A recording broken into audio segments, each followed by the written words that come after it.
voilà encore une fois un match dégueulasse de l'équipe de France dans cet Euro. Alors on va me dire quoi encore une fois cette fois-ci? On va encore me dire quoi? Parce que contre l'Autriche, on m'a dit ouais mais c'est pas grave, ils ont quand même gagné.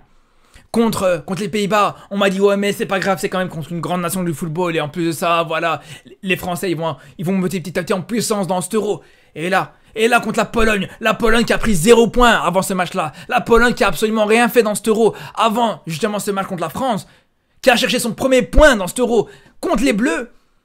Et on va venir me dire quoi maintenant? On va venir me dire quoi sérieusement? Quand tu finis dans un groupe où t'es censé finir premier avec 3 points d'avance minimum, t'es censé finir premier largement, tu finis derrière l'Autriche, tu finis deuxième derrière l'Autriche, franchement c'est pas honteux ça? Finir deuxième dans ce groupe, à la limite ça avait fini deuxième derrière les Pays-Bas, j'aurais dit allez d'accord, pourquoi pas, les Pays-Bas aussi c'est une grande nation, y a pas de problème, ça peut arriver, un petit faux pas à la dernière minute, mais là tu finis deuxième dans un groupe derrière l'Autriche, c'est honteux les gars. C'est complètement honteux. Le seul but que tu mets dans cette phase de poule, c'est sur un penalty. Le seul but que tu mets en 3 matchs, c'est sur un penalty. C'est pas honteux, franchement, ça. C'est pas une honte. Quand t'es l'équipe de France, quand t'es censé être justement le dernier finaliste de la dernière Coupe du Monde, quand t'es censé être l'un des favoris pour cet Euro, tu mets un but en 3 matchs dans un des groupes les plus abordables de cet Euro. À la limite, t'es dans le groupe avec l'Italie, l'Espagne et tout ça, et tu mets qu'un seul but en 3 matchs, je dis allez, pourquoi pas. C'est vrai que t'es dans un groupe de la mort. T'as des adversaires en face qui sont compliqués, mais là, contre l'Autriche, la Pologne et les Pays-Bas, tu mets qu'un seul but. Et s'il vous plaît, commencez même pas à venir jouer avec les mots et me dire ouais, non, mais contre l'Autriche, t'as marqué aussi. Parce que je vous parle pas du CSC contre l'Autriche, les gars. On sait très bien de quoi on parle. À partir du moment où t'as la qualité offensive de l'équipe de France, quand t'as des Mbappé, Dembélé, Barcola, Giroud, même au milieu de terrain, des Griezmann, Et ton seul but que tu mets, c'est sur penalty. Si tu retires ce CSC, qui a vraiment été donné plus que généreusement par le défenseur autrichien, les gars, faut arrêter au bout d'un moment. Faut arrêter de se voiler la face. Faut arrêter de fermer les yeux et de nier la réalité, les gars. Quand on entend en plus hier en conférence de presse, quand des journalistes remettent un petit peu en question le jeu de l'équipe de France, quand des journalistes remettent un petit peu en question les qualités de l'équipe de France, il vient te dire ouais mais non mais on fait quand même 10 millions de téléspectateurs sur TF1. Mais qu'est-ce qu'on en a rien à foutre que tu fasses 10 millions de téléspectateurs? Qu'est-ce qu'on en a rien à foutre que tu fasses 10 millions de téléspectateurs? Est-ce que c'est un titre? Est-ce que c'est un palmarès que tu fasses 10 millions de téléspectateurs? Est-ce que, à la fin de l'Euro, on va retenir le nombre de buts que t'as marqué ou le nombre de téléspectateurs qui ont regardé ces purges? Faut arrêter au bout d'un moment, faut arrêter de se foutre de nous. Faut arrêter de se foutre de nous parce que ces 10 millions de téléspectateurs, à la limite, eux, ils vont regarder ces matchs-là parce qu'ils vont espérer une victoire. Et la plupart, il y en a beaucoup d'ailleurs, qui s'en foutent complètement du foot, ils savent même pas c'est quoi réellement le football, etc. Donc eux, le principal, c'est de voir la victoire à la fin. Mais dans tout le reste, que ce soit dans les spectateurs qui regardent ce match d'un œil footballistique, ils ont envie de voir un minimum de spectacle. Quand ces spectateurs-là connaissent les joueurs, connaissent les qualités des joueurs qui sont en équipe de France, bien sûr qu'ils veulent voir un minimum de qualité. Quand c'est des spectateurs neutres ou des spectateurs qui ne supportent pas forcément l'équipe de France, ce qui est mon cas vu que moi j'habite en France mais je suis en Belgique donc je suis sûrement compté parmi ces téléspectateurs. Mais moi, quand je vois les matchs de l'équipe de France, même si, voilà, je vous dis, cette saison, cet Euro, je vais pas supporter l'équipe de France, mais ça n'empêche pas que voilà, j'ai quand même envie de voir des bonnes choses, des belles choses du côté des Bleus, j'ai quand même envie de voir des belles choses en termes de qualité technique, en termes de spectacle, en termes de qualité offensive. J'ai pas envie de voir des purges à chaque fois que je vois un match de l'équipe de France. Et là je suis désolé mais depuis le début de l'Euro les gars, c'est purge après purge. Match catastrophique après match catastrophique les frères. Offensivement et même défensivement aussi, il y a beaucoup à redire, on va en reparler. Mais là, quand je vous disais avant l'Euro que je pense que l'équipe de France va flopper. On me disait ouais mais non mais tu dis ça parce que t'as le seum. Ouais mais non tu dis ça parce que tu supportes pas l'équipe de France. Ouais mais tu dis ça parce que si ou parce que ça. Les gars, je vous dis, quand on voit le niveau de cette équipe de France avant l'Euro, quand on voit le jeu de Deschamps qui pour moi est complètement dépassé, pour moi ce jeu défensif les gars, c'est fini les gars, tu peux plus, c'est plus permis. On voit bien que ça marche plus autant qu'avant. Ça a bien marché en 2016, 2018, en 2016 avec le Portugal qui proposait un jeu défensif et qui arrive en finale de l'Euro, qui a gagné cet Euro comme ça. C'est arrivé, ça a marché avec les Bleus, avec Didier Deschamps en 2018, avec cette même équipe de France. Mais au bout d'un moment les gars, je suis désolé. Au bout d'un moment, c'est pas ça qui va marcher tout le temps. C'est pas en proposant un bloc bas, c'est pas en proposant aussi peu offensivement que tu vas réussir à gagner tous les titres que tu as dans ton chemin. Faut être honnête au bout d'un moment les gars, l'équation elle est simple, encore une fois je vous le dis, je vous le redis, mais moins tu vas te procurer d'occasions, moins tu vas marquer de buts. Même si bien sûr il y a eu des occasions dans ce match, c'est vrai qu'il y a eu des occasions qui ont été ratées aussi du côté des Français dans cette rencontre. Mais là les gars, moi je vous dis, là où c'est pas autorisé, c'est quand Quand je vois dans ce match contre la Pologne, où les Français ouvrent le score, et que juste derrière ils reculent, juste derrière ils restent dans un bloc bas, voire médian, et ils laissent le ballon aux Polonais, je vous dis franchement, tu ne respectes pas le football. Je suis désolé, tu ne respectes pas le football. Avec la qualité des joueurs offensifs que tu as dans ton équipe, c'est pas normal, c'est pas autorisé. Et même au coup d'envoi, tu mets sur le terrain 3 joueurs, 3 milieux de terrain à vocation défensive quand même. Tchouaméni, Rabiot et Kanté, 3 milieux défensifs. Tu veux aller où comme ça, sérieusement? Tu veux aller où comme ça? Après, au final, par rapport à Deschamps, c'est vrai qu'on peut lui reprocher son style de jeu. On peut lui reprocher le fait que, justement, il propose pas suffisamment un jeu offensif. Mais d'un autre côté, on peut aussi en vouloir à certains joueurs de l'équipe de France. On peut en vouloir par rapport à ce manque d'efficacité. C'est vrai qu'il y a eu des occasions qui ont été procurées du côté de l'équipe de France. Il y a eu énormément d'occasions intéressantes. Après, c'est vrai que le gardien polonais a fait un très gros match. Il faut pas le nier. Mais d'un autre côté, faut dire que quand tu vois certaines situations, t'as des questions à te poser. Rien qu'Mbappé à lui tout seul, il te rate quand même 2 grosses occasions. Et je vous parle même pas de la situation où ça part en contre-attaque juste après le penalty de la Pologne. Parce que même s'il avait marqué, le but il aurait été refusé vu que l'arbitre serait revenu justement à la faute, il serait revenu au penalty. Donc ça aurait été une situation un petit peu spéciale. Mais ça serait arrivé, le but aurait été annulé. Mais juste quand on voit le manque de puissance de frappe, encore une fois, que met Mbappé sur cette action, sur cette occasion, là aussi il y a des questions à se poser par rapport à Mbappé. Et pourtant, je vous dis, il a eu ses occasions, même en dehors de ça. Il en a eu plusieurs des situations, il a eu plusieurs frappes cadrées, il a eu plusieurs situations intéressantes. Mais on sent que voilà, il y a ce manque de réalisme, ce manque de lucidité. Et là, ça me rappelle beaucoup le Mbappé du début de saison avec le PSG en Ligue des Champions. Dans cette fameuse phase de poule, dans les matchs contre Newcastle, dans les matchs contre Dortmund à l'extérieur, dans les matchs contre Milan à l'extérieur aussi. C'est un petit peu la même chose. On voit un Mbappé qui manque, qui rate des occasions. Un Mbappé qui, là aussi, autant qu'il rate, c'est une chose. Mais là où ça pose problème, c'est que quand on voit cette obsession qu'il veut absolument marquer, des fois c'est un peu gênant. Ça peut passer contre la Pologne, il n'y aura pas de grosses conséquences contre la Pologne, mais quand tu mets ça à plus grande échelle, dans une plus grande affiche, dans un match avec un plus grand enjeu, ça devient vite compliqué. Ça peut vite devenir compliqué. À partir du moment où je vois par exemple la situation, t'as Barcola qui a une situation de face à face et que Mbappé vient lui prendre le ballon juste derrière pour essayer de frapper alors qu'il ne fait pas forcément mieux, ça pose problème les gars, c'est limite gênant. Et je vous dis ça, à la limite contre la Pologne, dans un match où il n'y a pas un enjeu énorme, ça passe. Mais ça, tu montes plus haut dans la compétition, tu montes en quart, demi-finale, quelque chose comme ça, là ça devient compliqué si tu fais ce genre de choses. Et d'ailleurs cette obsession à vouloir marquer absolument, on l'a vu sur d'autres choses. On l'a vu par exemple sur la situation de Griezmann qui tente une frappe, qui est ratée, je vous l'accorde, mais qui tente quand même une frappe, et juste derrière Mbappé qui s'énerve sur Griezmann. Après voilà, vous allez me dire ça arrive, c'est pas grave, c'est des choses de vestiaire, c'est normal que ça arrive.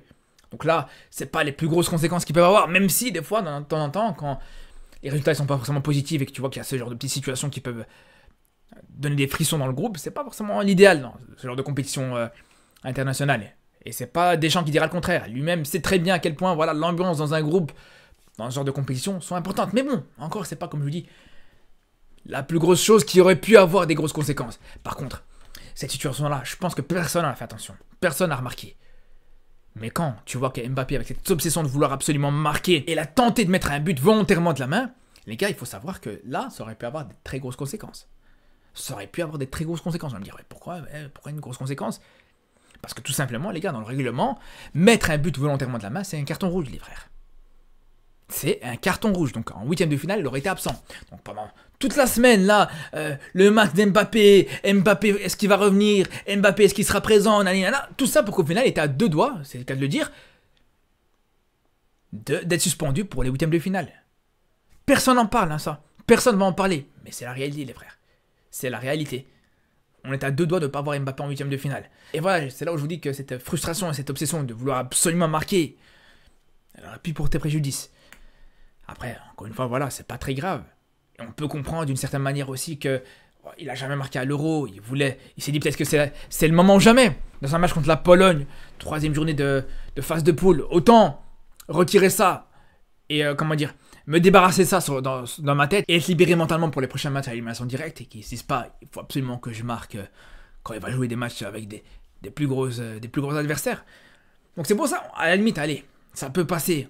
Tu ne peux pas lui en vouloir dans ce match contre la Pologne par rapport à ça. Il fallait qu'il s'habitue au masque, ok d'accord.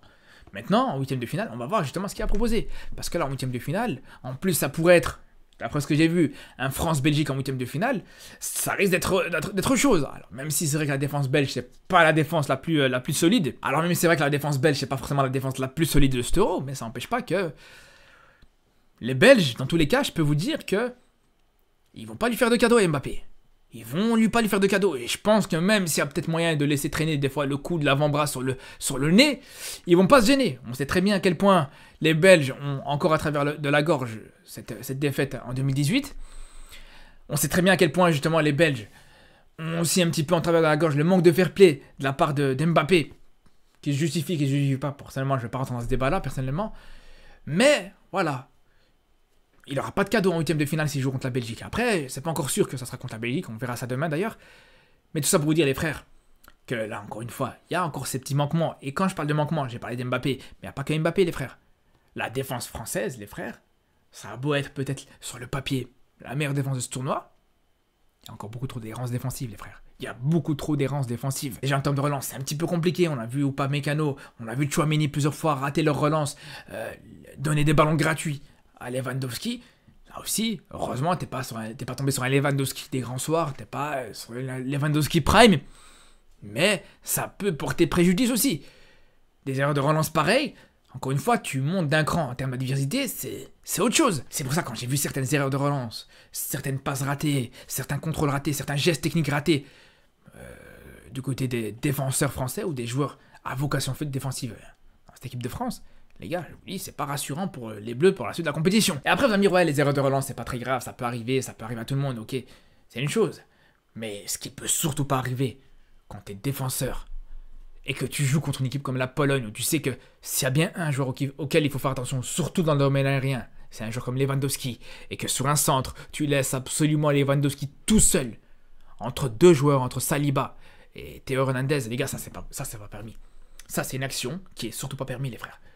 Heureusement, là, encore une fois, que t'es tombé sur un Lewandowski, pas forcément des grands soirs, un Lewandowski qui est pas forcément au meilleur de sa forme actuellement, mais là, il y a 3-4 ans d'ici, les gars, il te met cette tête, il te la cadre et il te la met au fond, les frères.